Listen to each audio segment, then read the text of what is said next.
একটা truck rod বোঝাই করে যাচ্ছিল, সেই ট্রাকে 25-26 জন লোক উঠে পড়ে এবং ড্রাইভার নিয়ন্ত্রণ হারিয়ে সাইডে উল্টে পড়ে যান।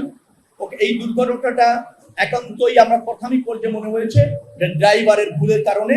ওখানে আহত দু একজন যাত্রী বলেছেন তারা ড্রাইভারকে সাবধান করছিলেন, কিন্তু তিনি তা মানছিলেন না। তিনি একটু তন্দ্রা মতো ছিলেন। যাত্রীদের কথা, আমি সকালবেলা সেতু সচিবের সাথে কথা বললাম, তিনি যেটা ফাইন্ডিং করতে পেরেছেন আমাকে জানিয়েছেন।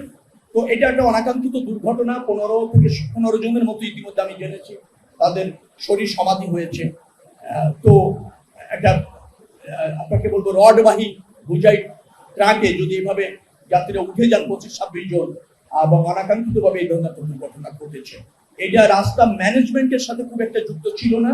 রাস্তা ম্যানেজমেন্ট আমরা যেভাবে করেছিলাম, তো সেখানে এই ধরনের অনাকাঙ্ক্ষিত, অপ্রত্যাশিত এবং দুর্ভাগ্যজনক দুর্ঘটনা আমাদেরকে ব্যতীত করেছে।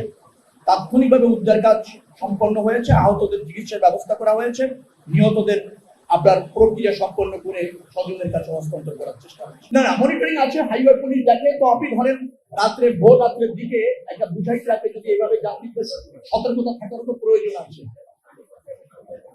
না, হয়েছে। আমি তো বললাম আপনাকে, দেখার তো কেউ আছে, দেখা তো আপনারাও আছেন, আমরাও আছি, কাজ করছি। এখন ভোর রাত্রে একটা বুঝাই ট্রাকে যদি এরকম ভাবে যাত্রীরা অসচেতন হয়ে উঠে যান এবং তারপর যদি ড্রাইভার নিয়ন্ত্রণ হারিয়ে ফেলে জায়গায়, তো এইটা দায়িত্ব আমাদের আছে, কিন্তু নিয়ন্ত্রণ করাটা বাস্তবিকভাবে কিভাবে সম্ভব হয় সেটা বিবেচনার দাবি রাখবে।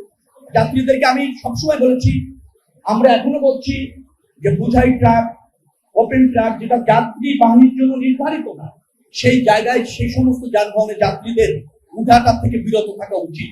নতুবা এই ধরনের অনাকাঙ্ক্ষিত দুর্ঘটনা তো যে কোনো সময় এভাবে ঘটে যায়, আপনি জানেন।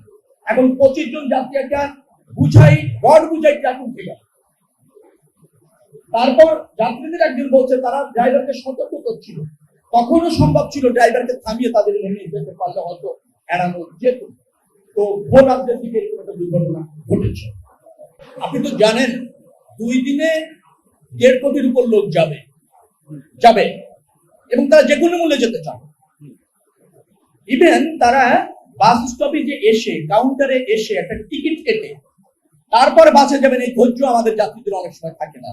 ছুটিটা পাওয়ার পরে তারা কি করেন, মহাসড়কে চলে আসেন, বাস স্ট্যান্ডে আসেন না, গাড়ির জন্য অপেক্ষা করতে চান না, চলন্ত যানে উঠার একটা বড় প্রবণতা থাকে এবং লাখ লাখ যাত্রী আগামীকাল এবং পরশু, আপনি ঈদের আগের দিন দেখবেন গার্মেন্টস ছুটি হলে লাখ লাখ যাত্রী চলে আসছে। একেবারে আব্দুল্লাহপুর থেকে যদি যান একেবারে আপনার চন্দ্রা পর্যন্ত বা টঙ্গী ক্রস করে গাজীপুরের পুরো রাস্তায় লাখ লাখ যাত্রী।